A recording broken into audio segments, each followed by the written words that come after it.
Friday, May 3rd. I'm Paul Joseph Watson. This is Infowars Nightly News. Coming up tonight. Tonight, Watertown under martial law. Residents speak out. Plus, a man drinking iced tea in a parking lot gets arrested by an overzealous wannabe cop.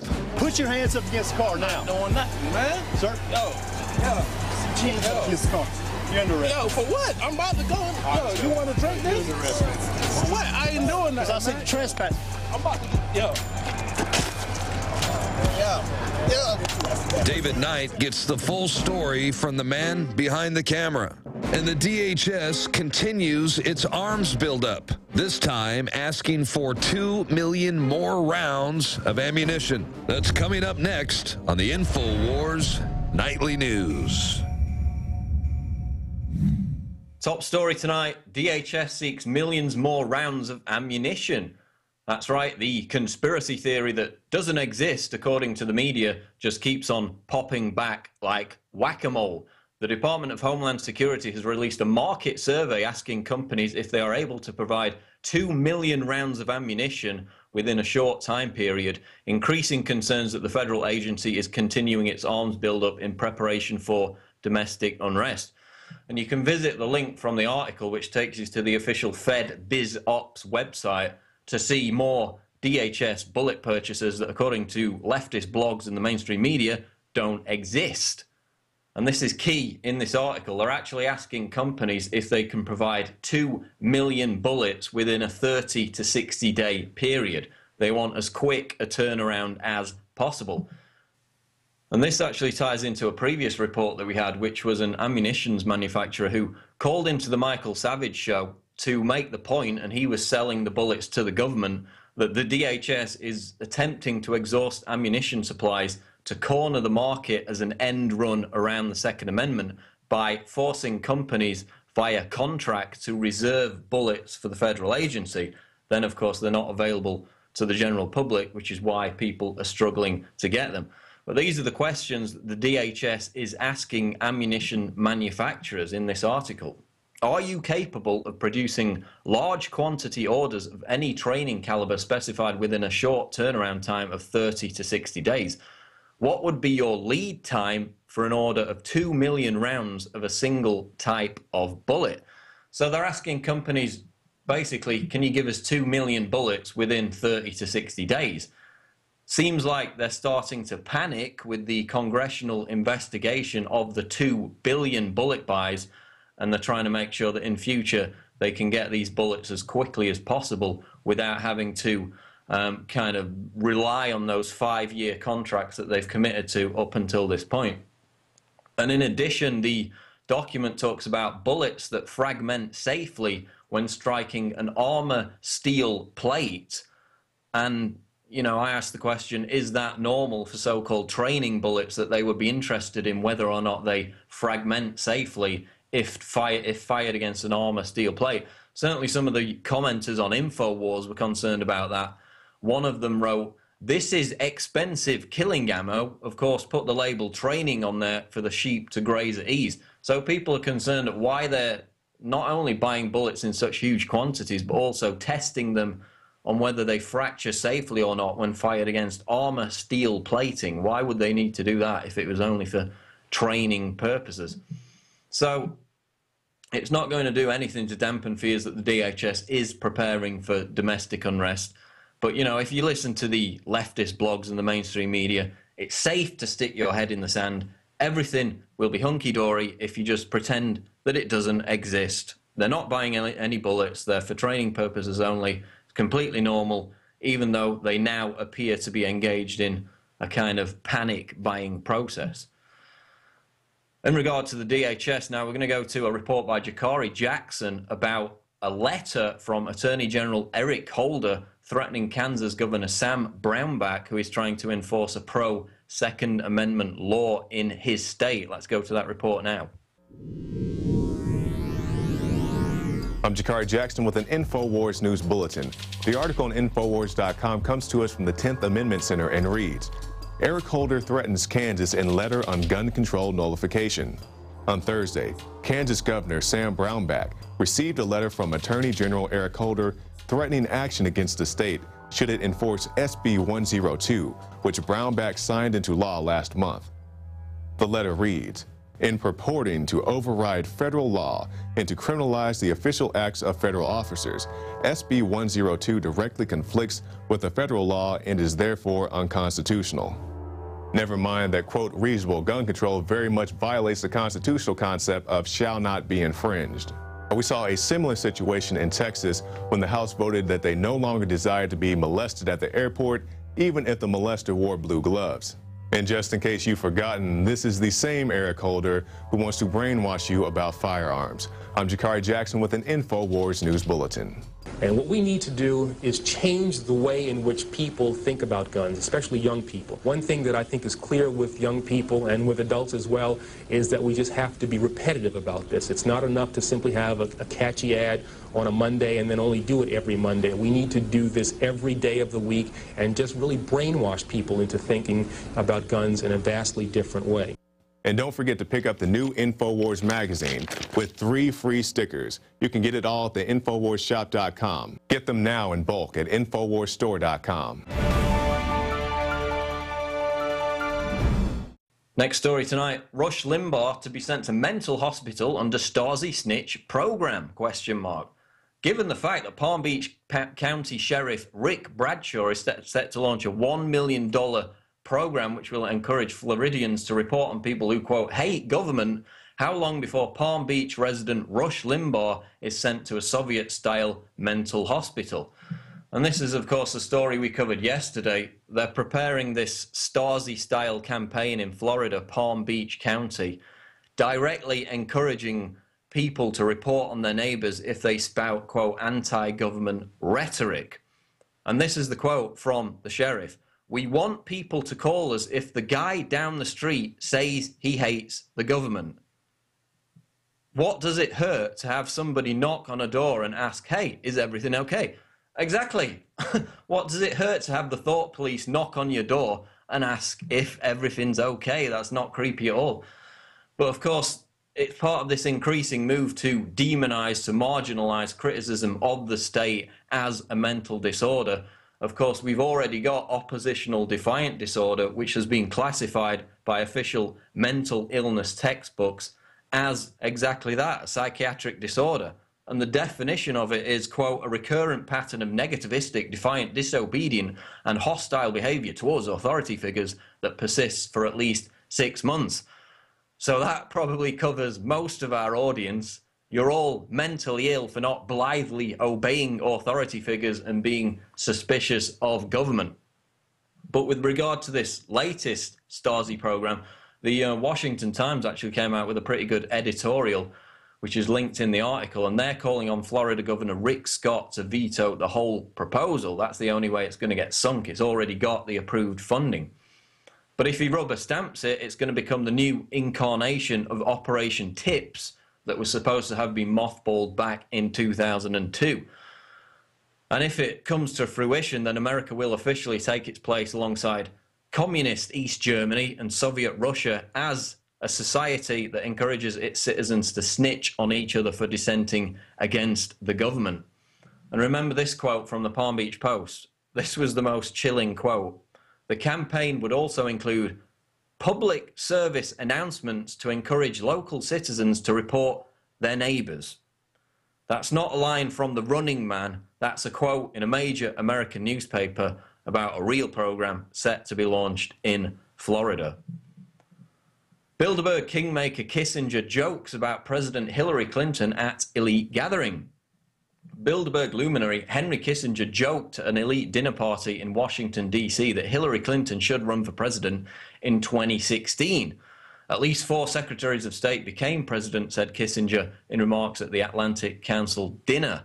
I want to tell Hillary that when she misses the office, when she looks at the histories of secretaries of state, there might be hope for a fulfilling life afterwards. And then he actually joked that he had thought up all kinds of schemes to get around constitutional protections that prevented him as a foreign-born citizen from becoming president himself. So the war criminal wants to become El Presidente. This is the guy who said, quote, "The illegal we do immediately, the unconstitutional takes a little longer." I think he'd fit right in. But for now, he's happy to endorse Hillary Clinton for 2016. And it's virtually a foregone conclusion that Hillary will now run in 2016. Of course, if she wins, that will mean we've seen a Bush or a Clinton in the White House for 4 out of the previous 5 presidents. And if you think Obama was bad, then wait until Hillary gets in office, because her foreign policy is virtually in lockstep with the neocons and makes Obama's hegemonic militancy in terms of the drone strikes look like a children's birthday party. So we've got that to look forward to with Hillary Clinton in 2016. Moving on, former chief of staff. Syrian chemical weapon narrative could be an Israeli false flag. This is Yurian Mason, Infowars.com. Former chief of staff to Colin Powell, retired Colonel Lawrence Wilkerson, told the Young Turks that the early indications of the use of chemical weapons by the Syrian regime could point to an Israeli false flag operation. Quote, "We don't know what the chain of custody is. This could have been an Israeli false flag operation. It could have been an opposition in Syria, or it could have been actual use by Bashar al-Assad, but we certainly don't know with the evidence we've been given." And of course, this comes amid increasing gains by the Syrian army. Yesterday, they recaptured Homs from the rebels. We've also got Obama repeatedly fudging his supposed red line on chemical weapons. The possibility that it would be used as a pretext for intervention is becoming increasingly remote, but don't rule it out just yet. And then, of course, we've got sources inside Syria, including those high up in the chain of command of the FSA itself, saying that Western-backed insurgents have used chemical weapons, albeit on a limited scale, and that those instances are now falsely being blamed on the Syrian government. So we're already seeing false flags on a limited scale, but now Wilkerson is saying that Israel could be preparing to stage such an attack to grease the skids for an intervention. But of course, it's being completely ignored, because if the chemical weapons were being used by the rebels, which all the evidence suggests they are, it bolsters the reality that these rebels are being led by Al-Qaeda terrorists, whom Barack Obama, with your tax money, is now preparing to arm with heavy weaponry. So Wilkerson's warning of a possible false flag staged by Israel reminds us again, just as the lobbyist Patrick Clawson said last year with regard to Iran, that the term false flag, the whole idea of this, is not a conspiracy theory. It's an extremely well-documented tool of covert warfare. And staying on the topic of false flags, report US government and NATO worked with bin Laden and his top lieutenant 3 months after 9/11. And this is a report from Washington's blog about Sybil Edmonds, who, of course, testified in front of the 9/11 Commission. That testimony was later excluded. That in her position as an FBI translator, she saw evidence indicating that bin Laden was working for the US right up until 9/11. Well, now she's gone even further.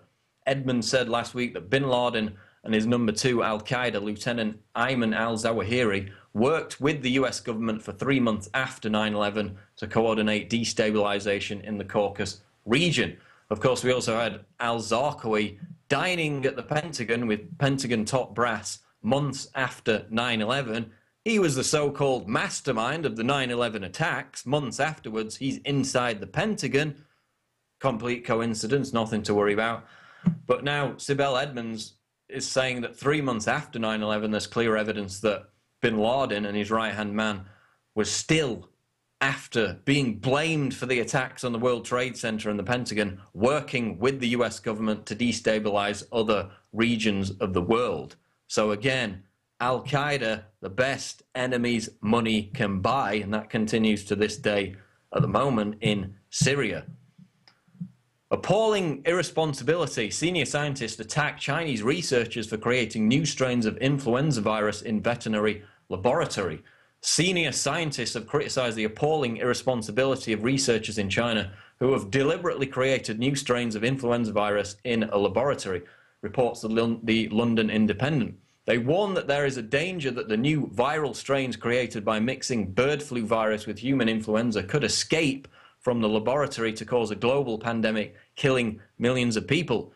So Lord May of Oxford, a former government chief scientist and president of the Royal Society, is up in arms about this, that China's developing these secret influenza viruses in labs, which is kind of rich because the Chinese are basically being lambasted for conducting research less dangerous than what Western pharmaceutical giants, what the British and American governments have been caught doing on a regular basis. And in fact, there's another article by Kurt Nim on Infowars.com which documents numerous instances of that, not only creating viruses in labs, but deliberately allowing them to escape. And in fact, you'll remember our story from 2009 involving Baxter. They actually created vaccines contaminated with the H5N1 avian flu virus and distributed them with the virus in the vaccine to 18 different countries. Right before they were set to be injected into humans, only by a miracle was the pandemic prevented, because they tested them on rats, on ferrets, actually, in the Czech Republic. They all died, and as a result, the vaccine did not get sent out. If that test had not been conducted, it could have led to a global pandemic. So it's kind of rich that the Chinese are getting lambasted when massive Western pharmaceutical corporations and governments have been caught doing much worse on a regular basis. And in fact, we've covered numerous examples over the years. Of course, the foot and mouth outbreak in the UK back in 2001 devastated the farming community. Right before the outbreak, a vial of the disease mysteriously went missing from the British government's Porton Down bioweapons lab. Then, of course, we had the swine flu outbreak in 2009, which was completely ginned up, completely hysterical, completely designed to make profits for the pharmaceutical industry. That was not our conclusion. It was the conclusion of Wolfgang Wodarg, who was the chair of the Council of Europe's subcommittee investigating the whole matter. That's the conclusion that he came to.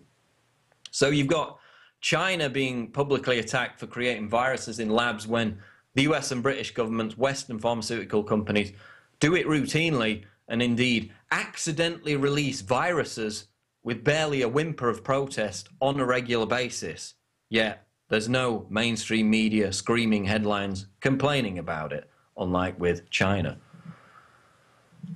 Now, Michael Snyder of the Economic Collapse blog reports on the holocaust of jobs with self-employed people. The percentage of Americans that are working for themselves has never been lower in the history of the United States.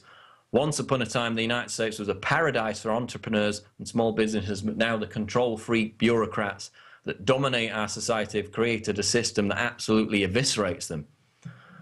And he goes through all the figures. Basically, since 1990, self-employment has completely collapsed. More and more people are becoming dependent on not only handouts, food stamps, but also government jobs. And if you look at the figures today, what do you find? The overall unemployment rate largely unchanged at 7.5%. Of course, it's actually around 20% plus if you count the people who've stopped looking for work. They're not officially recorded. But government unemployment is dropping. There are more government jobs around, down from 3.6% to 3.3% from March to April. So if you want to be dependent on the system, there are plenty of government jobs available. If you want to be truly independent and actually try to make the free market work for yourself, be self-employed or have your own private business, then you're going to run into problems. The control freaks, as we talked about in the interview with Lloyd Chapman, they're creating a business environment that's starting to resemble Atlas Shrugged. It's not far off from that dystopic future as this article documents. And they're basically trying to strangle self-employment, which has plummeted, as I said, since 1990, and replace it with this shell of an economy that mandates everybody to be invested in, to be dependent on the corrupt system, because that's the only way that they can continue this charade of economic recovery. Kurt Nimmo reports on Infowars.com, Democrats move to exploit terror watch lists in new attack on Second Amendment. Having failed miserably to reduce the Second Amendment to an endangered species, the gun grabbers are busily working on a new angle, making sure Americans on government terror watch lists cannot purchase firearms. Following the failure of Manchin Toomey in the Senate and the attack in Boston last month, the anti-Second Amendment activist and New York Democrat Carolyn Maloney has led the charge. Appearing on MSNBC earlier this week, Maloney claimed gun laws would have prevented the Boston terror attack, despite the fact that explosives were used in the attack. So, Aurora, Newtown, they failed to take a big enough bite out of the Second Amendment. They're now getting so desperate, they're citing the Boston bombings as a reason for new gun control laws, despite the fact that the clue's in the name. No guns were used in the attack. It was a bombing after all. And even after the supposed shootout with the suspects, during which they yelled, "We didn't do it, chill out," as the cops fired upon them, the younger Sarnev brother who was arrested did not have a firearm during the shootout. And of course, all this relates back to Rahm Emanuel's call for those on terror watch lists to be denied their Second Amendment rights. So they failed to do it legislatively. Now they're citing completely unrelated terror attacks like the Boston bombings in a desperate attempt to again accomplish an end run around the Second Amendment. And these are the same terror watch lists, of course, that ensnare congressmen, people with similar names as alleged terrorists, even people critical of the government. There's over 1 million Americans at the peak of it were on the terror watch list for a variety of ridiculous, erroneous reasons, and now they're citing that. They're trying to implement that as a reason to take away your Second Amendment rights. So it's another end run around the right to keep and bear arms. They can't get it done by a Congress, so they're going to be attempting these onerous and discriminatory rules, regulations, and watch lists. They're going to prescribe you as mentally ill. They're going to say you're a terrorist, any way around it to get your rights. Now, on the subject of the Boston bombings and the aftermath, we're going to go to a report with Dan Bidondi on Watertown and the police state that emerged there after the bombings. Let's go to that report. I'm David Knight with Infowars Nightly News. Now, recently, Ron Paul was on the Alex Jones show, and he expressed concern about the way the police conducted themselves. He had some pretty strong language. He called it martial law, and we agree. Governments are supposed to protect our liberties. Once they decide they're going to make us safe, economically and physically safe, they can only do this by taking away our liberties. Those pictures really concern me. That is such a visual image when you see thousands and thousands of troops, and they weren't your local friendly policemen that were involved. I mean, can you imagine all these people being locked? They became prisoners. It was accepted too easily. It was martial law. But Lawrence O'Donnell took exception to that, and he very strongly called Ron Paul a liar repeatedly on his show for what he said about the way the police conducted themselves, going house to house, pointing guns at people in windows in houses, dragging them out of their houses at gunpoint, going down the streets in armored personnel carriers with full police riot gear. Wait, I want to show pictures first, and then I want to show some of the pictures of the Boston police, okay? Look at this. I mean, if this is what you have, why don't you invade a country? Show some of the other ones. I mean, go up to Canada, take their oil. Look at these. These are half-tracks. I don't care what you might want to call it, an urban assault vehicle, but this country is becoming a police state, and it is very troubling to me. We believe that's very excessive. We believe that that is setting a template for martial law to be gradually eased in, and so does Ron Paul. But Lawrence O'Donnell called him a liar. He said from the very beginning to say that this was forced is a lie, that the governor was just simply telling people to shelter in place, and it was a suggestion. Door-to-door armed searches without warrant. Police don't need warrants if property owners welcome them into their homes. Families thrown out of their homes at gunpoint to be searched without probable cause. No guns were pointed at any families. 5 lies. Ron Paul repeats variations on those lies throughout the piece. The shelter-in-place command. Those are his words. That's what he calls it. There was no command. What a vile lie. There were no tanks. and there were no police pointing their weapons at innocent citizens. Well, when the government points a gun at you and suggests that you do something, we call that force. And they may call it something else, but they're just playing with semantics. We wanted to add to the pictures that people have already seen, pictures that were already there when Lawrence O'Donnell called Ron Paul a liar. So we sent Dan Bidondi to interview residents and tell us what they experienced during this excessive manhunt. And here are those interviews.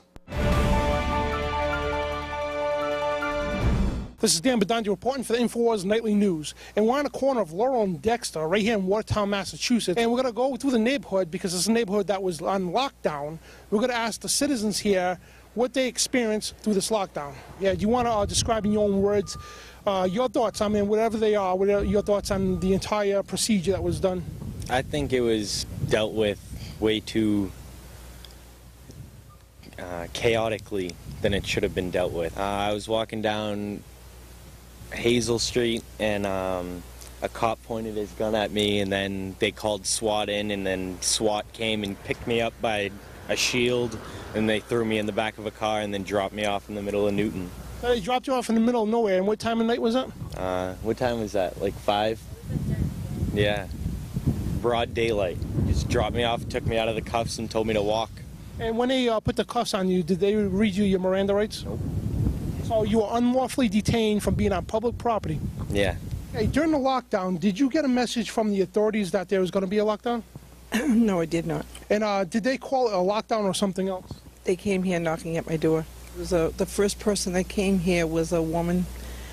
She was a policewoman. She was the first contact we had with the police from when everything started.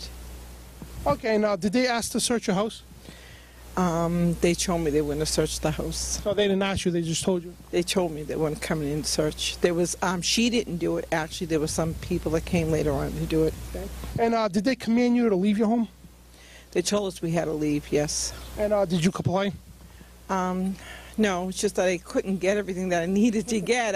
I'm a diabetic and I needed medicine, and I had left some of my stuff here, and they wouldn't let me come back to get it. They said they'd call an ambulance. And were they armed? I believe that they were, because the people who walked us out, they had shields, and yeah, they were, yeah. And was you scared at all? Yes, I was, very. Yeah, very. And did you feel that safe being around these police? I did feel safe, and I know they were protecting us, but I also felt scared. I think they were very gruff.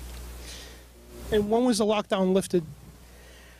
Actually, my son came to pick us up at the police station, and we went to his house. It was about 11 o'clock at night. I was calling the Watertown police and the FBI, and no one told me that we could come back in yet. They kept shuffling it back and forth, saying that call the state.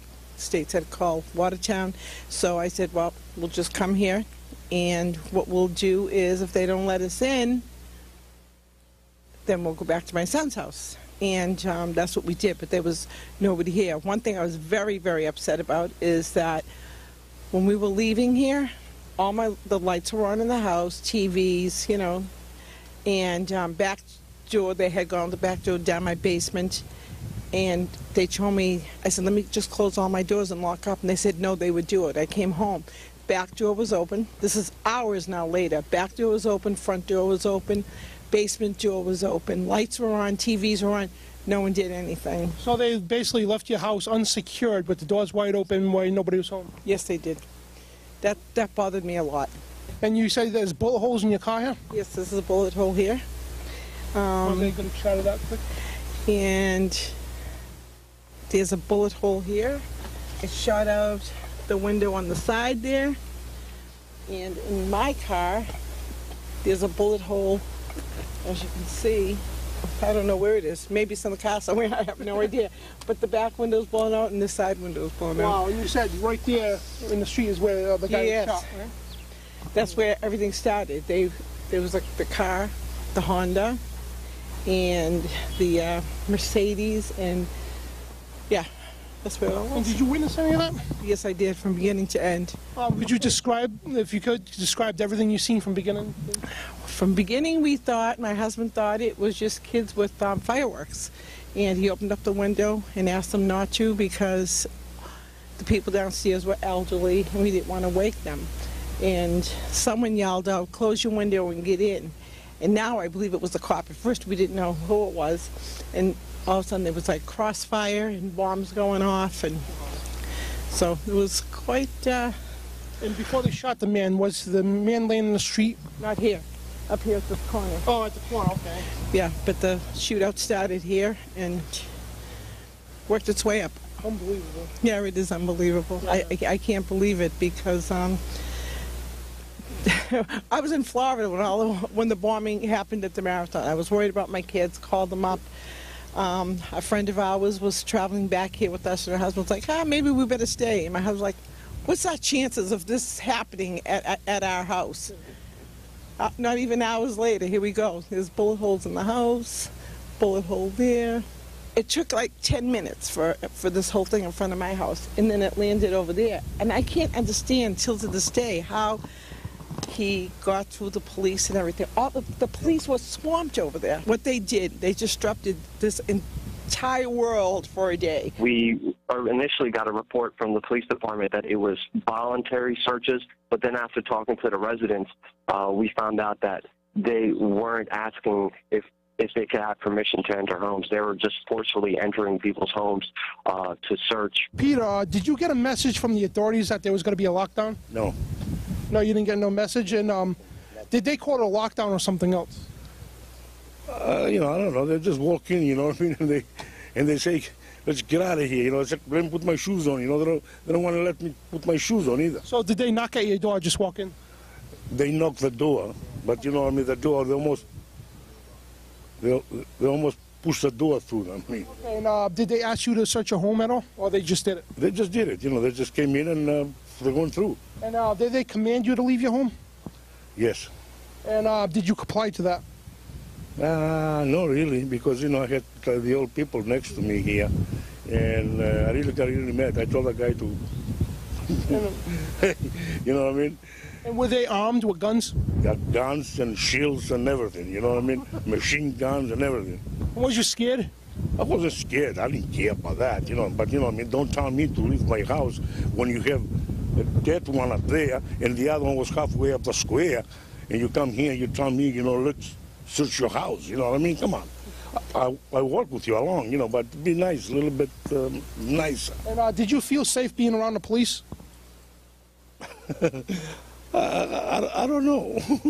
I don't know. I was here by myself when the shooting was going on.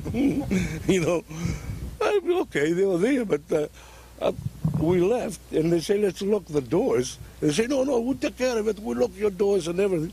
We came home midnight, and everything was open. And nobody was around here. So they left your house also unsecured and wide open? Exactly. And nobody was around here. What takes anybody? Anybody can walk in. Absolutely. This door was open, the inside door was open. And you had neighbors downstairs, the elderly, right? And did they force them out? Yes. Yes, and not a nice way either, you know what I mean? Like, hurry up. The old man, he wants to put his shoes on. No, come on, you know, the way you are. You know, say, hey, they don't speak English well, you know. Let me take care of it, you know what I mean? But, you know, everything was rush. We're going up the street. They mistreated the elderly then, right? Yes. Unbelievable. Yes, you know, I didn't like that. You know, like I said, they tried to do the job, you know what I mean? You know, but on this point here, I got very upset. Okay, Lita, did you get a message ahead of time from the authorities that there was going to be a lockdown? Not that I'm aware of, no. So you didn't hear nothing on TV, radio? Yeah, I heard of something, but nothing personal. No phone calls to the house or anything like that. And did they call it a lockdown or something else? It wasn't necessarily into lockdown, but I heard it from the news, and it said just stay inside your house, something similar. Okay, and the police knock at your door? Yes. And did they ask to search your house, or they just searched it? They wanted to search the house, but my grandma said nobody was in there, and then they proceeded to ask my grandma for my uncle lives upstairs, and the house is a deadbolt, and my grandma said, no, there's no one up there. I didn't hear anyone go up the stairs, but they still made her give the house key and unlocked it with that key and searched upstairs and all the way up to the attic. Well, they didn't want to give the key back, but they ended up giving the key back, my grandma. They did. And did they command you at all any time to leave your home or stay in the home? So it was stay inside. And did you comply with that? Yes. And were the police armed and at any time they point them at you? They didn't point, but they were armed and intimidating. And so, did they scare you at all? I mean, the whole situation? Yeah, it was scary overall for everyone, but it wasn't really the Watertown police. It was more of like the government. I don't know what kind of police they were, but it was the Army, FBI, yeah, those people that were scary. Yeah, I don't understand the martial law for one person taking that it's just a person who's 19 years old and they already knew that he might not have been heavily armed to go to that kind of extent to make everyone feel a little, to make everyone feel like it was a war zone when in reality it wasn't. But the thing overall that caught my eye is that my friend on Franklin Street lived across the street and the Army people did a huge search in their garage. But the boat was directly across the street. They didn't search the boat, not once.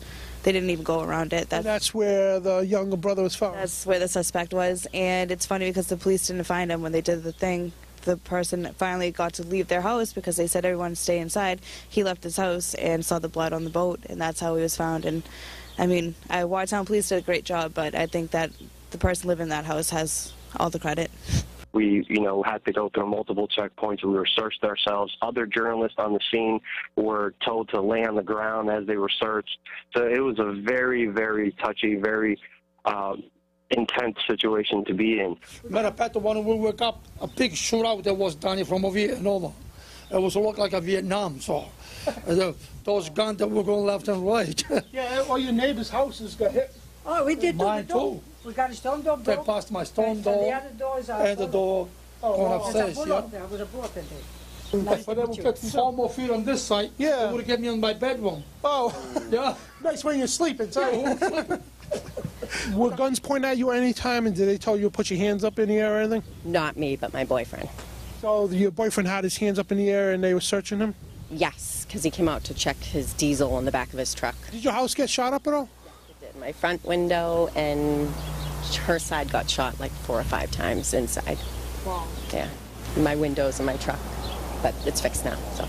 They were pretty much right here in front of my house, and they were just shooting down that direction. That went on for a couple minutes, and then there were 2 more booms, with the last one just really lighting the entire neighborhood up. It shook the house, set off all the car alarms. There was a heavy gunfire for a couple minutes, and then I saw the first suspect, the older brother, run along the black fence and go across the street.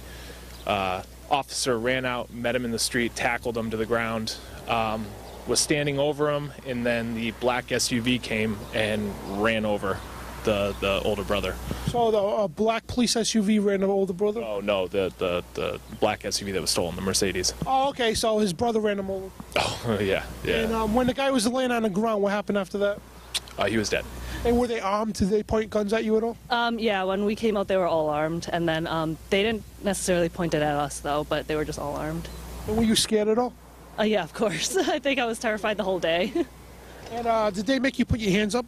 When we came out, we put our hands up and they searched us. But other than that, we just walked down. And did they ask you at all to search you?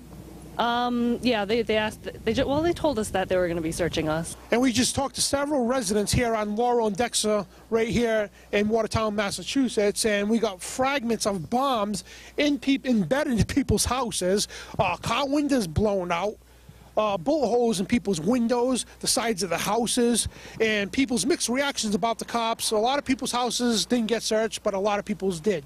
A lot of people said the cops are good, and a lot of people said they weren't. And we had, we talked to a kid that got arrested and got dropped off to the town next door without his rights being read to him, just dropped off in the middle of nowhere. We talked to an older couple that said the 95-year-old lady was vulgarly forced out of a home, to be searched, and they actually yelled and swore at a 95-year-old lady. But it's just a lot of chaos here in Watertown, Massachusetts, and this is Dan Bidondi reporting for the Infowars Nightly News. And now here's Gigi Ernetta with a report on the important subjects that you missed while you were distracted by the Boston bombings. Here's that report. Hi, I'm Gigi Ernetta with an Infowars News Bulletin. Here's what you might have missed during the incessant coverage of the Boston Marathon bombing. Yes, while that was going on, you might have missed the criminals in Washington making legal what they've been doing illegally for years. while eviscerating your Bill of Rights and stealing your hard-earned money. They are trying to pass CISPA. CISPA has been called the Patriot Act of the Internet. Here's some of the verbiage from CISPA, also known as H.R. 624. It gives, quote, federal government and law enforcement the necessary tools to combat the current and emerging cyber threats facing the nation. Obama says he's going to veto CISPA because it violates privacy rights, but we all saw how that worked out with the NDAA. Right on cue for purveyors of the Hegelian dialectic, we have mainstream media news accounts being hacked. AP, 60 Minutes, and 48 Hours all claim to be victims of the hacks. Of course, CISPA will be touted as the solution while we pay billions of dollars for them to spy on us. Take a look at the agencies involved with this: NASA, NSA, DARPA, NOAA, DHS, and many more. And here's a big conflict of interest. Senator Feinstein's husband will receive a multi-billion-dollar contract when CISPA gets rolled out. Staying with the web, the Orwellian Marketplace Fairness Act. It forces business owners to pay sales tax on web sales to wherever they ship to. Ron Paul weighed in on the issue and said the internet tax mandate also violates the original purpose of the Commerce Clause. And finally, this week in the White House, why does President Obama feel the need to push through an executive order for a presidential commission on election administration? Here's some of it. The commission shall be composed of not more than 9 members appointed by the president. Is he laying the groundwork for Michelle Obama, or is he doing this as payback for Hillary when she took it for Benghazi? Sign up on our social network, planetinfowars.com. It's free, and you can communicate with like-minded individuals who believe in freedom. That's planetinfowars.com. I'm Gigi Arnetta, and this has been an Infowars News Bulletin.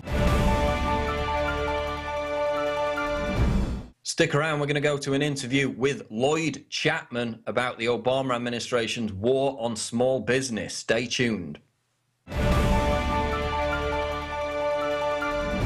The important thing about the Pro One filter today is that the material we use for removing fluoride and other heavy metals now will remove the latest form of fluoride called hydrofluorosilicic acid.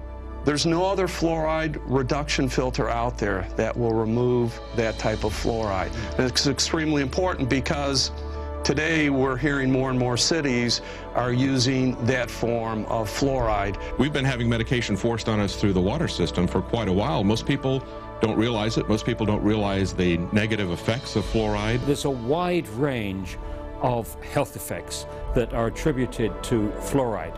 Bottom line, why should somebody get this new Pro One ProPure filter? The reason to buy the Pro One, it's an all-in-one filter. It's convenient, easy to use. It doesn't require the add-on fluoride filter. And in addition, this filter removes the latest form of fluoride called hydrofluorosilicic acid.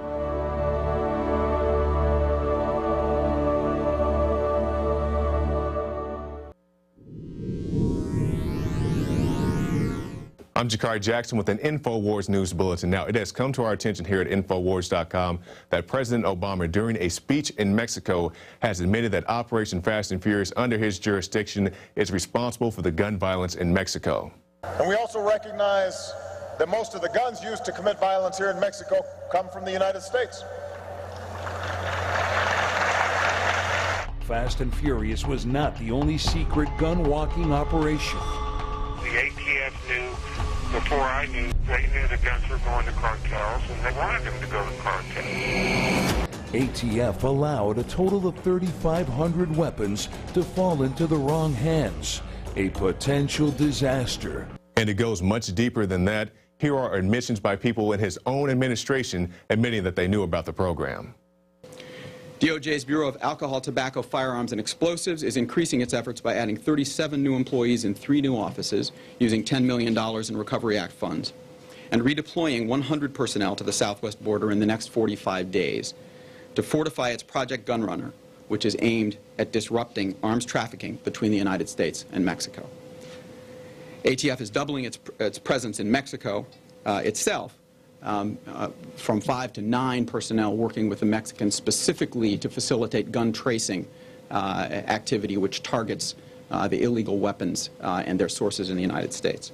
One of the things that has happened, one of the changes in the threat environment has been what is going on in Mexico. How successful do you expect to be in this effort to clamp down on the trafficking of power going into Mexico? Several things. One is, first of all, you've got to interdict the arms. You've got to stop them from going into Mexico.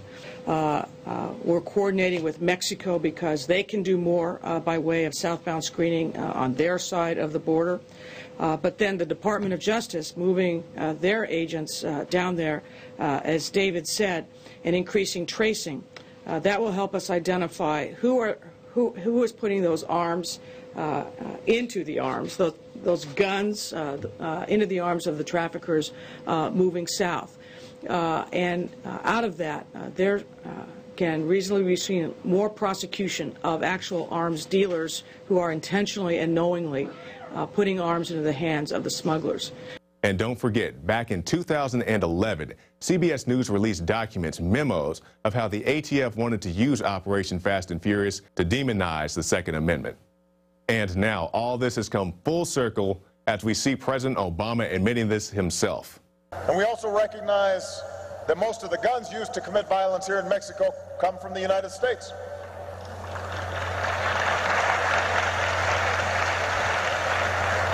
I think many of you know that in America our Constitution guarantees our individual right to bear arms. And as President, I swore an oath to uphold that right, and I always will. But at the same time, as I've said in the United States, I will continue to do everything in my power to pass common sense reforms that keep guns out of the hands of criminals and dangerous people, that can save lives here in Mexico and back home in the United States. It's the right thing to do. People will be held accountable for the mistakes that were made in Fast and Furious. We see yet another, yes, I said another, false flag operation carried out by a government. And if you desire to learn more about false flags, go to the Infowars shop and pick up a copy of Terror Storm. I'm Jakari JAckson, and this has been an Infowars News Bulletin.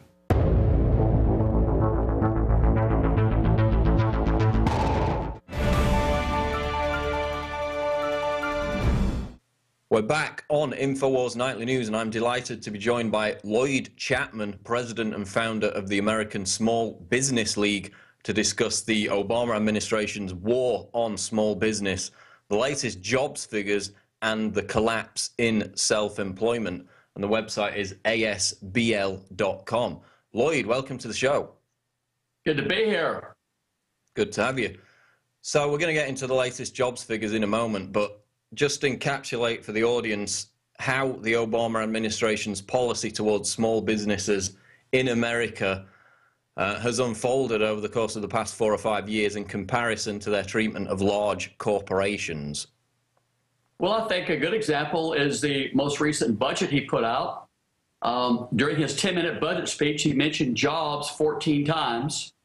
According to the U.S. Census Bureau, small businesses are responsible for over 90% of the net new jobs in America.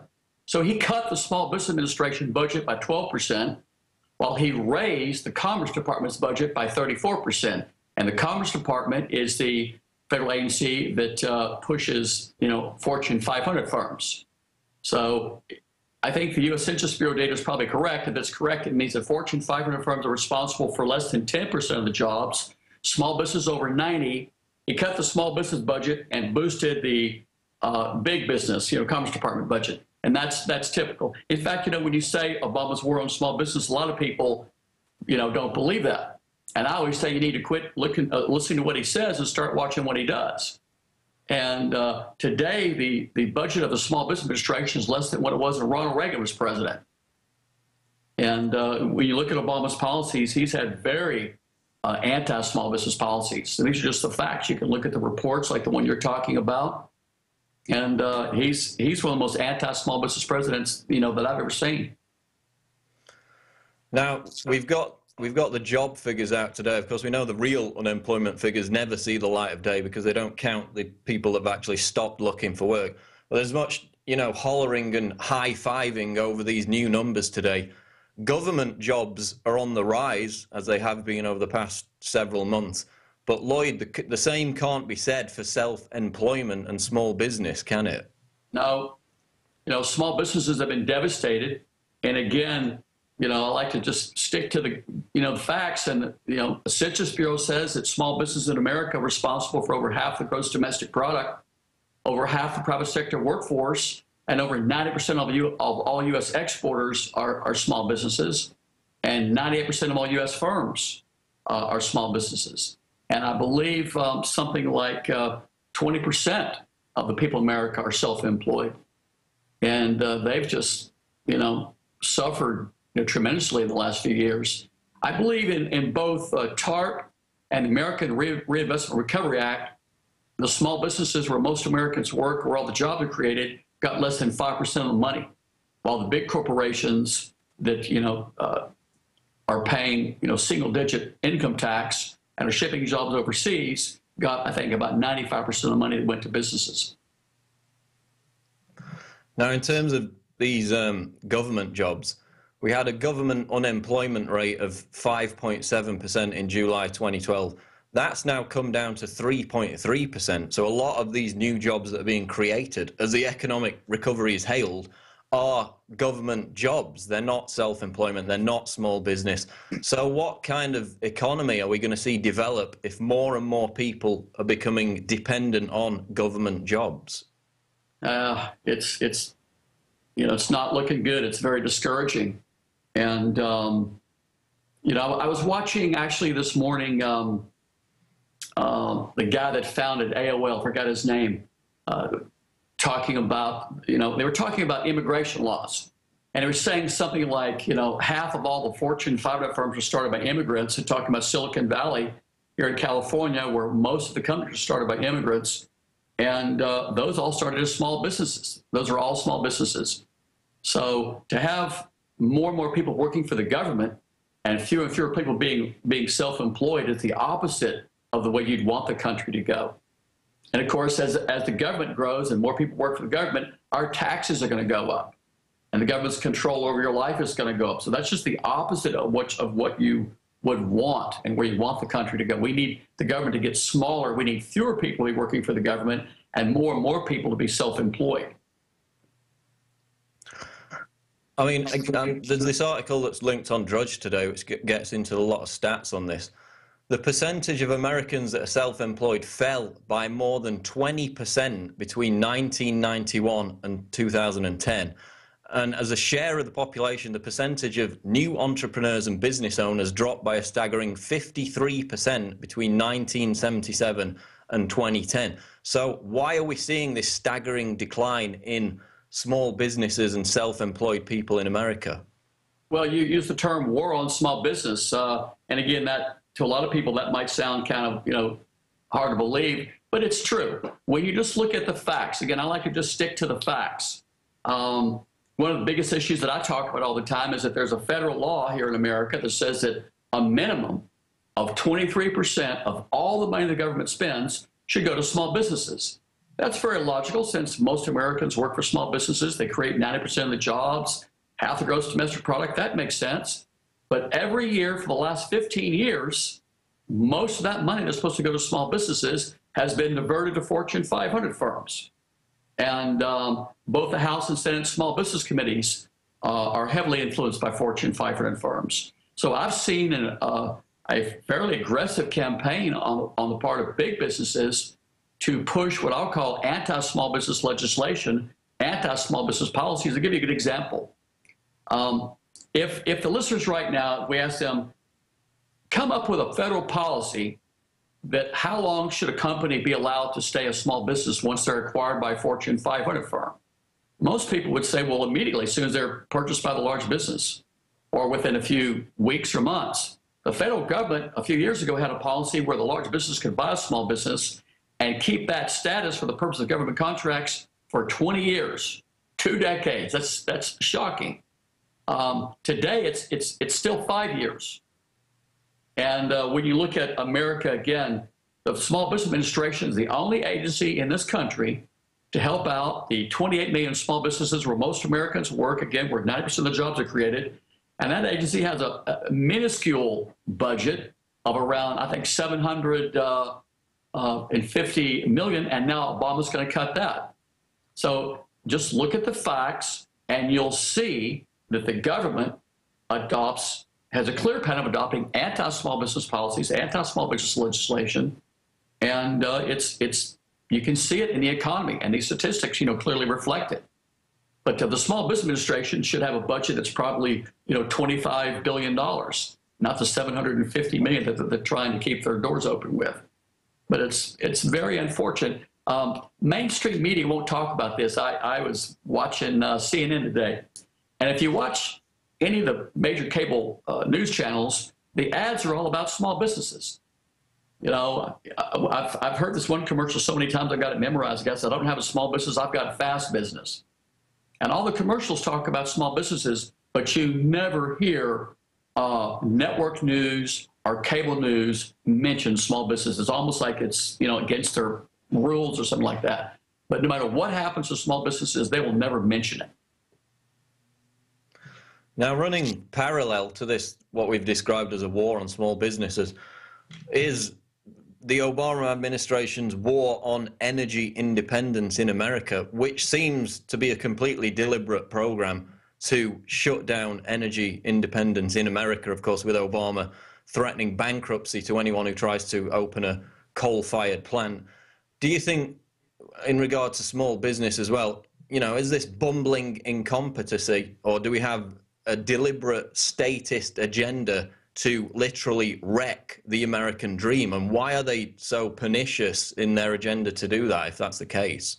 Well, it's certainly not incompetence. It's certainly by design. Nothing the government does is through incompetence. It's all done very strategically by very smart people. And basically, I think it's the oil and gas industry is pushing that. They're against anything other than gasoline and oil. Again, when you can't get stories about this on the news.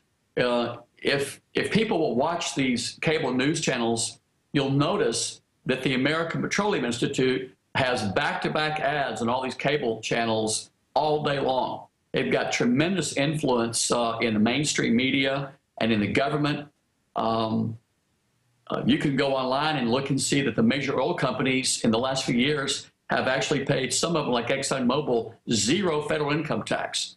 I think it was 2010, ExxonMobil had record profits and paid zero, not a penny of federal tax.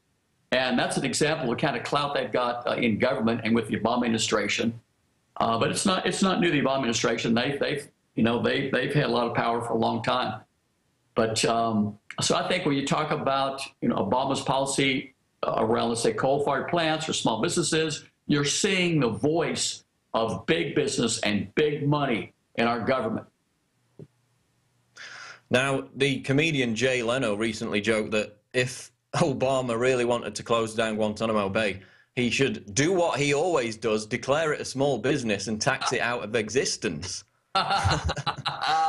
And you mentioned the tax previously. We've also got, the likes of Google, Amazon, Starbucks, eBay, Facebook.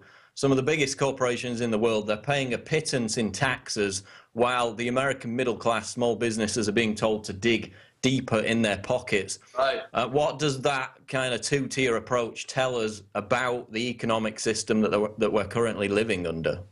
I think it tells us that our government's completely and totally corrupt. There's no question about it. I don't care if you're a Democrat or Republican or Libertarian. You got to realize our government's corrupt. I've been to Washington many times. I've walked the halls of Congress and trying to get legislation passed for small businesses. It's not going to happen. I've got a bill right now in Congress, by the way, called the Fairness and Transparency Contracting Act.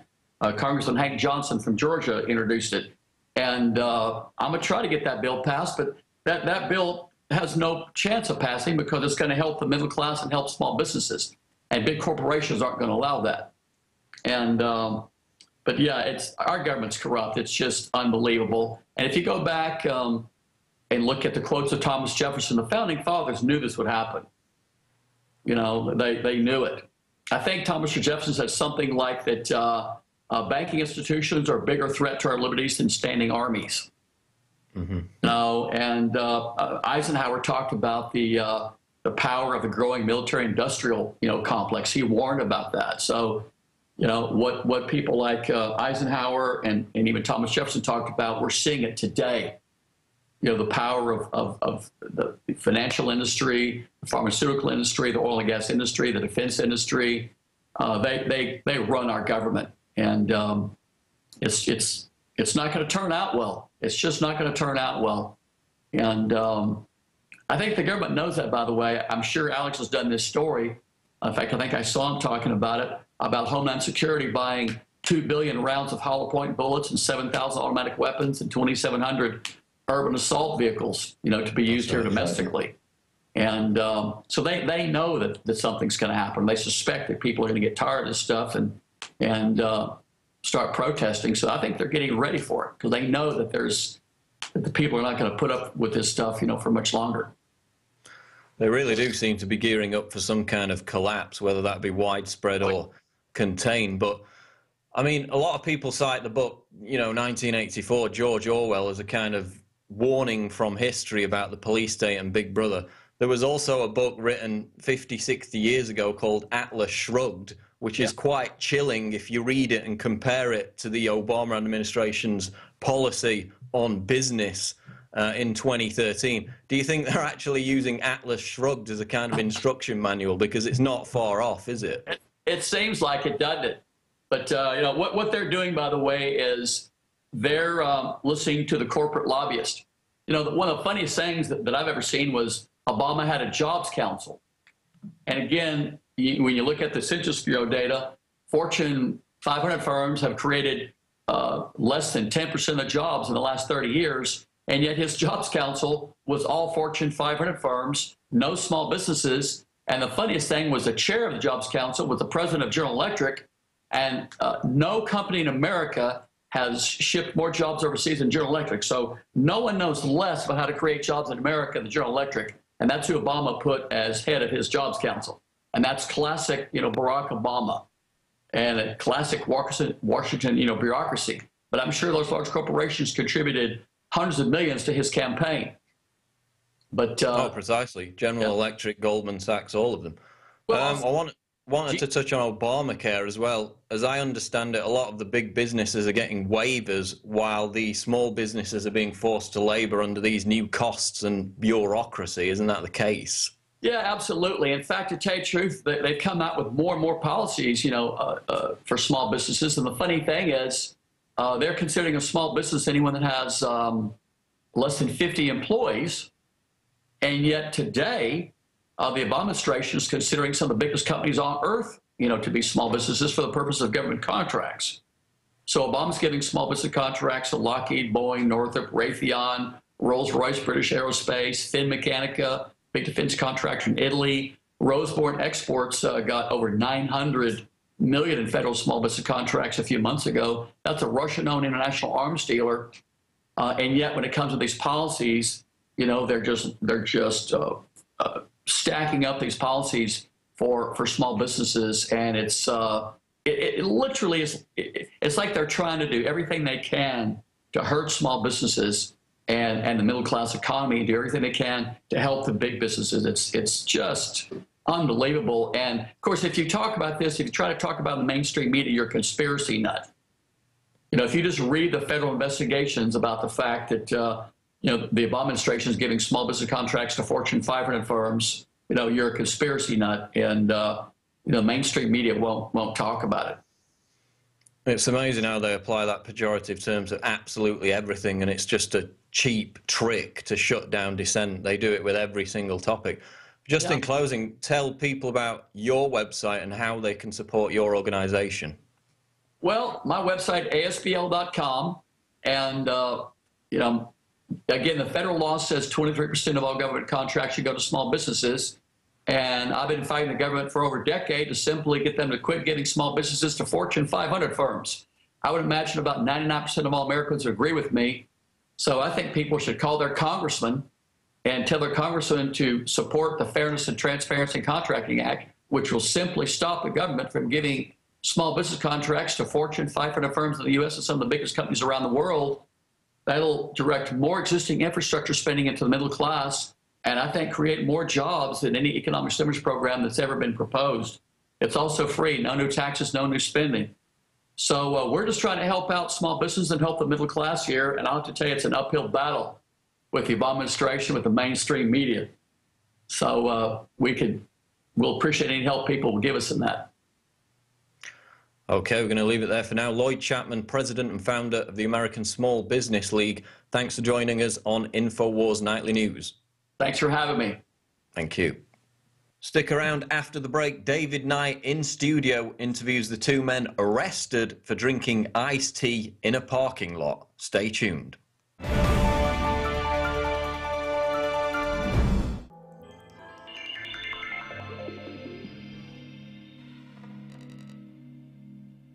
Black boots kicking doors in, man. That's what's to come. That's what's happening right now as we speak. The masses of the people that have voted for Barack Obama was groomed well via MTV, BET, and some of the multinational corporations that influence entertainment, arts, and culture. The people that control the media could probably fit right in this room with snacks, right or wrong. Monsanto's, the World Army, FEMA camps, World Bank, Federal Reserve, those who constructed the Patriot Act, all of them in bed. There's so many wicked things going on in the government that, hell, we can't even tell you. You don't have the card, you don't know the handshake, you don't know the code word. And you need to kind of get used to that. We're doing it. We're putting together the documents. We're putting together the websites and the information. And Info Warriors are going out spreading the truth.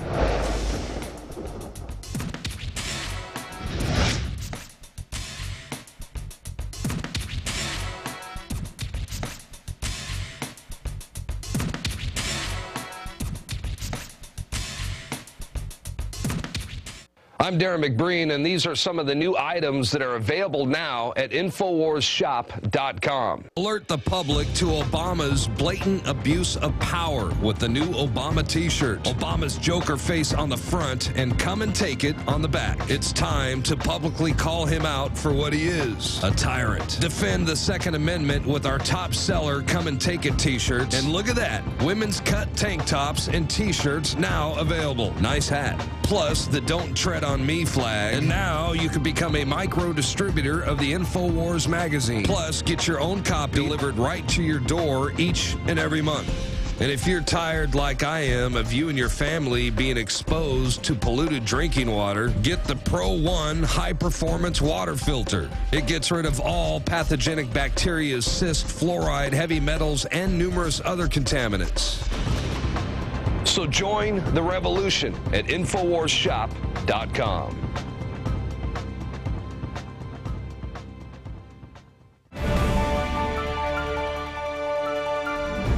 Well, imagine you're in a parking lot and you're drinking iced tea, and some person who's not in a uniform and doesn't show you his badge comes up and demands to know what you're drinking.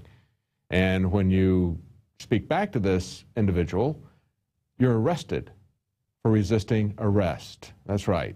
Drinking tea shouldn't be a crime, should it? Well, this is a kind of Kafka-esque situation that we've got coming up here. There was a rapper. His name is Xstrav, and we've got him here. He was just filming a music video, and as they finished the rap on it, they went over to an ABC store in North Carolina and were about to get something else to drink, but they had just gotten out of the car when this incident happened. A terrible miscarriage of justice. He's now facing charges that are much more serious than if he had been drinking alcohol in the parking lot of the building that sells alcohol. But again, it sounds like something out of Franz Kafka's novel, The Castle. It is a really bizarre situation. But we've got Xstrav on the line right now. Let's talk to him and get a little bit of what it feels like to be in his shoes. Xstrav? Welcome, Xstrav. Sorry about what happened to you. Tell us a little bit about what led up to that, and actually tell us what your charges are at this point. Right now, they charge me with trespassing in the second degree and resisting arrest. Trespassing in the second degree. What's the theory behind you trespassing? That was a public parking lot, wasn't it? Exactly, so I have no clue. Wow. And so you resisted arrest because he wanted to arrest you for drinking tea, right? I guess so, sir. Wow. Well, tell us a little bit about it. We spoke to Tino Brown, the fellow who was doing the filming for your music video, and who also filmed the incident and put it up on the internet. And he explained to us this afternoon when we talked on the radio, and then we had an interview with him earlier, which we're going to play after your interview. And he told us from his perspective. But tell us from what it was like for you to have this happen to you from a first-person standpoint. Oh, this was horrible. It was a horrible situation. I wouldn't want nobody to go through the situation I went through. It just started off as something innocent. Like, I was really about to go into the store. I was just waiting for some people to come in just to get some bottles of alcohol or whatever. We just had a video that same day, just finished shooting. I guess Tino was just getting some more footage. You know, I hopped out the car, playing around with my Arizona, just saying, y'all caught me with the Arizona can drinking. There was no alcohol in there at all. It was a juice. You know what I'm saying? And pretty much you see what happened right after that. Yeah, we saw that on the video. It's just amazing. And it just absolutely makes no sense, except that we've seen this pattern over and over again with police officers or some other bureaucrat going above and beyond what is reasonable for the execution of their job, and then not backing down on it, but just doubling down when you call them on it. That seems to be what happened here. Is that how you would characterize it? Exactly. Yeah. I'll put it in the same words. They abuse authority, and it's looked at like it's okay. Exactly. And like you told me before, like we talked before, it's becoming an epidemic. I didn't do anything wrong. I didn't deserve that. I served my country for about 7 years in the military. But fought for our country. I did a bunch of things for our country just to get treated like I'm some kind of, come on now, like I'm a thug. But he judged me off what I was wearing pretty much. That's what it felt like. You know, when I spoke to Tino Brown, who took the video, we were talking about how this kind of thing is happening. It isn't a North Carolina thing. It's not an alcohol thing. This is something that we're seeing happening to people everywhere over all different types of issues. And I think one of the reasons that we see this continually happening and getting more and more absurd in the extreme is because people that do this sort of thing, that are working for the government, never get any kind of discipline for this. They never face charges for this. They never lose their job because of this. Exactly. You get replaced, get put on a desk for a little while, and then as everything calms down, you get right back to when you was doing the same position, abusing your authority and treating people as if you're superior just because you're a police officer. Yeah, you know, it really kind of goes back to the whole idea of freedom and dignity. And as I mentioned to Tino Brown, when we go to the airports, they're not just after our Fourth Amendment freedoms, they're after our human dignity. And when I looked at this, it made me so angry to see you getting put on the ground and handcuffed because you were drinking tea, and he wants to make an issue out of it. I mean, to me, it would be bad enough if he was going to come at you for drinking on the premises where they're selling alcohol, you know, but they've got all these tripwires set up based on the kind of artifacts of alcohol prohibition. They have a tremendous number of regulations that are there, like tripwires, and they generate revenue for the state, and they hire these alcohol, quote-unquote, law enforcement agents to go out and do this stuff to people. It seems to me it's almost entrapment to set up a store that sells alcohol and then have somebody is going to go out and arrest people for drinking what you just bought in the store under a state license. But you weren't even doing that. You were just drinking tea. Exactly. I believe it was, as you can see in the video, I just think he was completely abusing his authority. After he realized there was no alcohol in the can, he wasn't even worried about the can anymore. Because at first, you see, he was worried about what I was drinking. He said, "Let me see it." I let him see it. I guess he was mad I didn't put it in his hand. He never asked to smell it. He was close enough to smell me. If I had alcohol in my breath, he would have smelled it. Absolutely. And so after everything was over with, after he already had me in cuffs, he never even took the can. He wasn't even worried about what's in the can anymore. And as you were talking, we put the video up of the arrest, and Tino did a great job of filming that because he went over and actually picked up the can out of your hand and held it in front of the camera so people could see that it was Arizona tea. Yes. Absolutely crazy. Well, now, where do you go from here? You've got these charges. I imagine that a charge of resisting arrest is a lot more serious charge than it would have been if you were drinking alcohol in the parking lot of the store that the state licenses to sell alcohol. That's probably a lot more serious charge. When is that going to be coming up for trial? Well, I got a court date June 6th, but right now I'm pretty much talking with legal counsel right now, and I'm discussing about how we're going to go about this. Now, one of the things I know Tino is trying to get the public to rally behind this, as they should.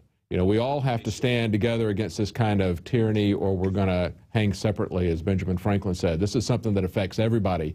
This isn't just your issue. This is everybody's issue. But one of the things that would help is if people knew what their rights were as jurors. If this thing actually does go far enough, this miscarriage of justice, to actually go to trial, people need to understand that they have the right as jurors to judge not only the facts of a case, but also if they like the way the law, if they like the law and the way the law is being applied. And clearly, I think any fair-minded person would have to say that when they arrest you for resisting arrest because they tried to arrest you for drinking tea, that's not a legitimate use of the law there.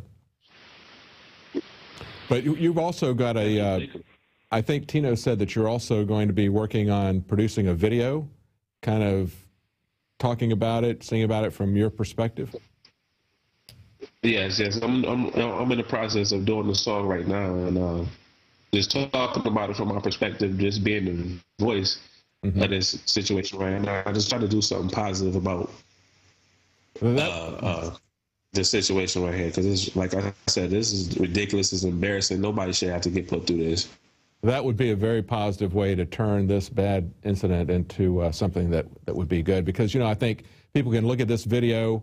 They can see you in the music video, and that'll kind of strike home with them more than if we just talk in an abstract way about individual rights and the Constitution and the Bill of Rights. When they see what happens when those rights are abused, I think that's really going to strike home with people.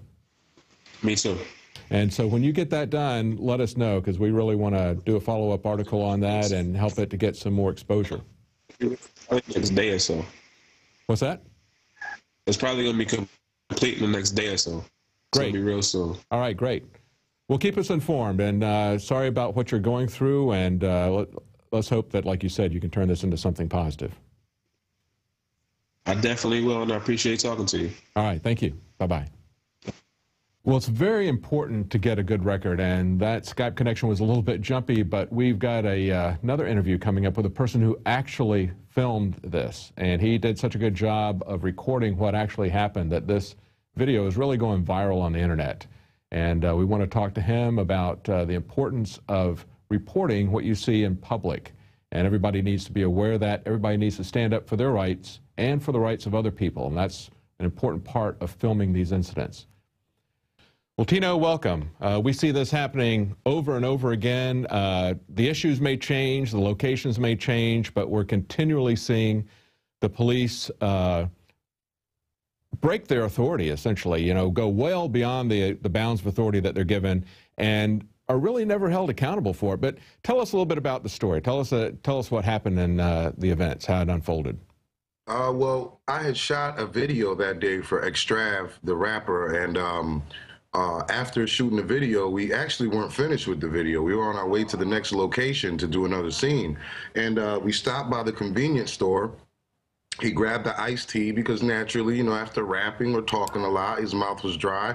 And we got an iced tea, and he wanted to go by, you know, the liquor store and pick something up before, you know, so we could start the night off the right way. So we stopped by the liquor store, and pretty much we hopped out of the car. Immediately I started filming, you know, because I wanted to get some extra footage, you know, that could possibly go in the video.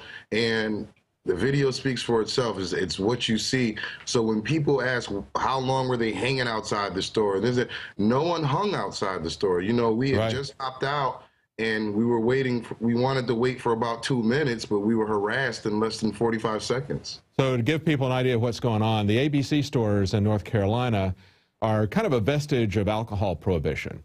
And they're heavily controlled, heavily regulate the way alcohol can be sold in the state. And when you go up to this store that is so heavily controlled by the state government, and you just simply get out of your car, this guy who is an alcohol law enforcement agent, he's not strictly a cop. He's really a bureaucrat that works for the ABC commission. He basically runs over to you guys and is going to come after you. And we see the way this guy acts is really kind of a vestige of drug prohibition. You know, it's amazing how we see drug prohibition changing the attitude of law enforcement to basically just be above the law and not have any standards of conduct. Yeah, and I mean, we were totally shocked when he first approached us. Like anyone would assume by watching the video, no one knew who he was. He wasn't in cop's clothing. He didn't show a badge until he actually arrested him. He flashed it at that, and I still don't know if it was just a security badge, and you know, I don't know if it was an official police badge, but we were startled. It's like, okay, who are you coming to demand to smell my iced tea? Right. We just stopped at a convenience store to grab an iced tea. You know, I mean, you including who wants another man to put their nose up to where you have to put your mouth to drink? Exactly. So it's a power trip. Pulling back the can, it makes sense to me why any man would pull back a can, you know, under the circumstances. It's a power trip. And after and here's the amazing thing, like I mentioned in the intro, it's kind of like something out of a Kafka novel. You know, your friend is arrested. He tries to arrest your friend for drinking tea. Now, that's not a crime, okay? And when he resists being arrested for drinking tea, then he is charged for resisting arrest, which is a very serious crime, probably a much more serious crime than if he had been drinking on the premises. You know, and what's the deal about drinking on the premises where they've licensed somebody to sell alcohol? Is that they have a million little rules and tripwires to get people, and this guy is just basically hanging out to get fines on people and generate revenue for the government and trip people up on all these little regulations that they've got. And he didn't expect, I guess he was kind of embarrassed that your friend just had a tea and not any alcohol. Yeah, he really felt embarrassed that he was wrong. But he wouldn't admit it. Yeah, he couldn't admit it. So instead of him saying, hey, you know what, I was wrong, it's sweet tea, I had a bad day, I've had bad experiences today, you guys go and get your drinks, have a good time, be sure you don't hang around.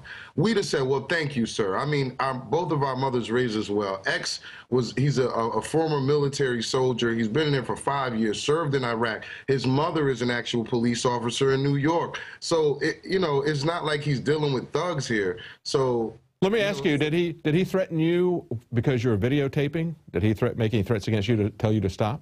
Well, no, he didn't tell me to stop because I do know if someone asks you to stop videotaping them, you know, from what I've read, it's, you know, you have to stop videotaping them unless it's an actual crime being committed.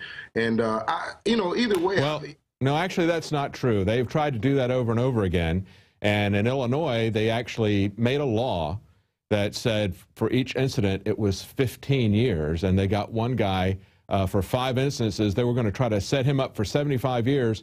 It's been struck down repeatedly over and over again by courts. You have a right, everyone has a right to film the police in public going about their duty. There is no expectation of privacy, and if they're doing their duty and doing the right thing, there's nothing for them to be ashamed of. And so, you know, over and over again in one jurisdiction after another, the police are ignoring the court findings, ignoring our God-given, constitutionally recognized rights, and telling people they don't have a right to film. So I was kind of surprised that he didn't really come. He seemed like the kind of guy that would try to come down hard on you for filming as well. But you say he didn't do that?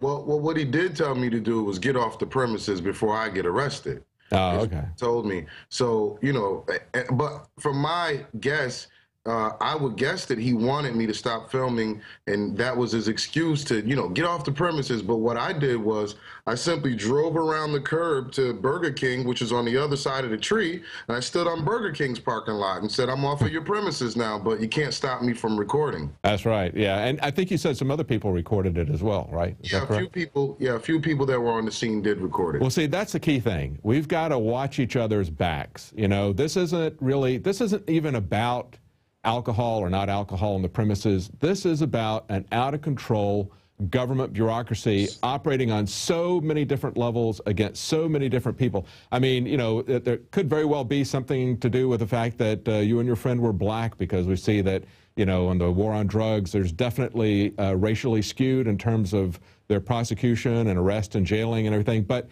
this is something that affects everybody. And this isn't something that is about North Carolina or about their liquor laws or about black versus white or old versus young or anything. Everybody's got to be concerned about this, because they're doing this over and over again on all different types of issues. And the big tool that we've got is what you did, and that is filming and putting it on the internet. We've got to build public opinion to get against this before we can get the politicians to actually move and hold the police accountable. Tell us what your friend is doing. Xstrav is actually going to have a little bit to say about this, isn't he? A commentary and a music video. Yeah. Yes, actually, he has a music video he's putting together right now that's speaking about the incident, you know, how he feels about it, and he's also he's gonna do an interview with you guys as well, an exclusive. He's contacted me to let me know that he's gonna do it, and you know, he wants to thank everyone for the support, because we realize that without the people, as you said, the public opinion actually speaking up, it wouldn't have made a difference. You know, if I'd have posted the video on YouTube and got 200 hits, you know, nothing never would have happened. But because it affected so many people, and it's just like you said, listen, it's not a black or a white thing. You know, it's more, I guess black people are targeted more only because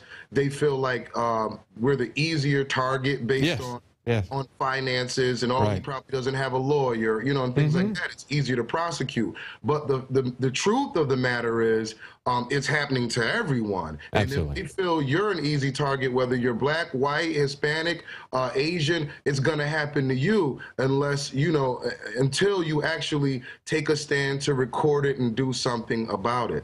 Exactly. I've had Jim Gierak from Law Enforcement Against Prohibition. These are retired prosecutors and policemen who are speaking out against the war on drugs and prohibition. And basically, it's a corrupting thing. You know, it corrupts the police, it corrupts the prosecutors. When they can prey on the helpless in society, it's just a matter of time before they start coming after the people who aren't quite as helpless, until they start coming after everybody. And if we don't check them on this, if we don't pull this back, it is something that affects everybody. And even if it isn't affecting you now, even if you're not going to jail because of marijuana, because you don't use marijuana or something, you still have to pay the taxes to put these people in jail. And there's still a big business going on. It builds the police forces. They're making lots of money by the property they confiscate. And there's a huge prison industry that has a very big lobby that is trying to get this stuff going. And that's one of the reasons why they pick on the poor and the helpless, because they know they can get them in their prison system and they can make a lot of money. They can make $50,000 plus each year on every person they put in prison. So they've got a real perverse incentive to do this sort of thing. And then on the other hand, we see that when there's these incidences of police brutality, they don't ever bring these officers to justice. What may happen is they might get suspended with pay. Maybe they'll get suspended without pay. They never get fired. They never get jailed, no matter how brutal what they're doing is. We never see that happening. And so you have to get the information out there. You've got to film it. You've got to put it on the internet, and, you know, we'll try to get it to as many people as we can. It's a really important story, and when somebody sees this video, one of the reasons it's going viral is because it has to make any person who has any sense of justice angry, really, really deeply angry to see something like this. I mean, it really does when I see that kind of thing. You know, when it first happened, I just want to say that I was frustrated, and, you know, that's probably why you heard a few derogatory words come after a while, it just hurt. You know, it's something that hurts you to know that, hey, I'm a good guy. We're good guys here. Yeah, right. You may watch rap videos and stereotype and say, oh, his pants are hanging, or he's drinking iced tea. He you know, may have, but you're totally wrong. You know, and I tell everyone all the time, given the situation, look at it this way. We all love our kids. That's right. If that was your 24-year-old son, no matter what color or whatever, you would be extremely, extremely mad. And we just had the video up there where they're putting him down on the ground. You know, it's not just our freedom they're after, it's our dignity.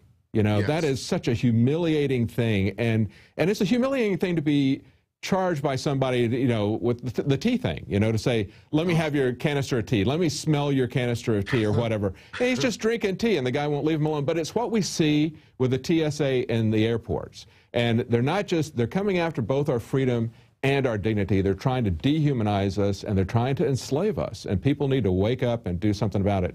Well, thank you so much, Tino, for filming this, for putting it out, for speaking up. And I know that Xstrav is going to have a great video because he can really speak to this from the heart. And having experienced this, it's going to be a great video. We're really anxious to see that. Hey, and if I can say one last thing, make it quick. So I'm going to make it quick. If anyone wants to get any updates from me about the situation, they can follow me on Twitter at Tino Brown 315. And I really appreciate you guys giving me the opportunity to have a voice. And I really appreciate all the people that watched it, that made a phone call, that filed a complaint, that stood behind us.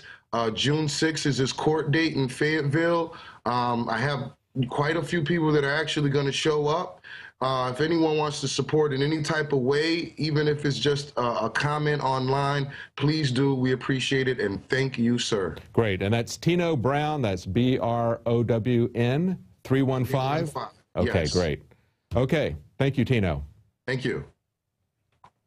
Well, that just underscores the importance of recording these events in public. And although the police will try to intimidate you and will sometimes lie to you about your right to do that, you do have a right to do that. It's been upheld by several courts. And even if the police confiscate your equipment, Darren McBreen spoke to Luke Radowski yesterday, and he talked about how you can forensically get that recovered. So always stand up for your rights. The police have nothing to fear from being filmed in public doing their duty if they're doing the right thing, if they're not doing something like arresting somebody for drinking tea in a parking lot. Now, our new issue of the magazine, Infowars, just came out, and this magazine is a real collector's item. Not only is it something that's very important in light of what's just happened in the Boston Marathon bombing, our crew went into extra overtime on this to do major rewrites because of the marathon bombing that happened just before they went to press. But also in the magazine, as you'll see here, we've got some bumper stickers. We've got 3 bumper stickers here in the magazine. There we go. You can see that there. And, you know, one of the things I like about Alex is when the government tries to intimidate him and tell him that he can't put bumper stickers on the car and park them in Austin, or you've got the LA government trying to fine him because somebody put a bumper sticker somewhere of Infowars, like they don't do that with Obama all the time, everywhere. When those types of things happen, Alex doubles down, because if you don't stand up for your freedoms, just like we were talking about videotaping, if you don't stand up for your freedoms, you lose them. You lose them by intimidation. You lose them by not exercising them. So get this issue. It's a wonderful collector's issue, and it's got bumper stickers that you can put in legal, lawful places, and you can figure out where that is yourself. But it's also a collector's item. This is all about false flags, and they did a great job of putting the history of false flags in there, so it's a great piece to help people wake up. Also, please consider getting a subscription to Prison Planet TV. Just one subscription will allow you to share that with up to 10 other people simultaneously. The cost of the subscription helps to pay for our bandwidth and to help to fund our operation here. Well, that's it for tonight. We'll see you again on Monday at 7 Central, 8 p.m. Eastern.